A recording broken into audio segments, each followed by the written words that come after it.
welcome to this deep dive. You know, society constantly tells us that revenge is sweet. It's like finally scratching this terrible itch. Oh, for sure, like finally balancing a ledger or something. Exactly. But the central question of this deep dive is, well, does getting even actually heal a wounded soul?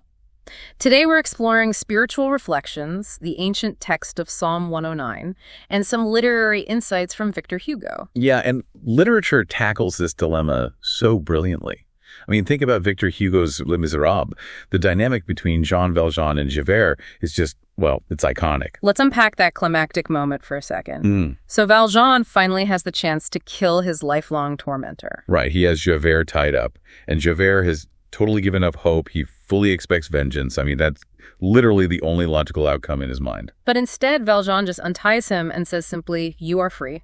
It is such a massive subversion. You know, revenge only destroys the body, but mercy shakes the soul. Oh, wow. Because Javert's entire worldview is built on strict law and punishment, right? Exactly. By choosing compassion, Valjean completely dismantles that rigid worldview. He proves the world isn't just governed by retribution. Okay, I do have to push back here, though, because, I mean, that is beautiful in a classic novel, but what about when you are in real agonizing pain? You mean like when you are actively being attacked? Right. When deceitful people are actively destroying you, choosing mercy doesn't just magically stop the bleeding. It really doesn't. And that raw reality is exactly what we see in Psalm 109. The author there is experiencing profound injustice. Yeah, they are literally being repaid with evil for good and hatred for love. Yeah, it's not some theoretical grudge. And the physical toll of this suffering is just devastating in the text. It really is. The psalmist says they're fading like a shadow at evening and tossed away like a locust. Yeah, their knees are weak from fasting. Their body is completely gaunt. And then you contrast that misery with the imagery of the attackers. Oh, man. The text says the attackers wrap themselves in curses like a coat. And a daily belt.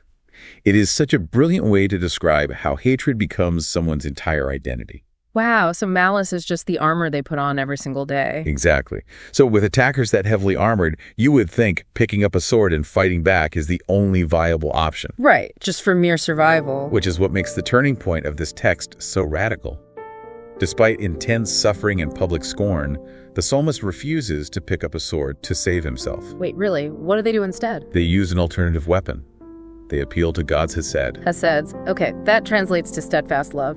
But, how does that actually resolve the injustice? Well, it is not passive. By appealing to Hesed, they transfer the burden of justice to a higher court. Because picking up a sword just traps them in the exact same cycle. The exact same cycle of violence as their abusers. Spot on. Believers prove their innocence not with swords in their hands, but by testifying to this Hesed love. So God is the one who stands at the right hand of the needy to save them. Exactly. The core message is that true victory isn't found in destroying your enemies. It's found in trusting steadfast love to save you.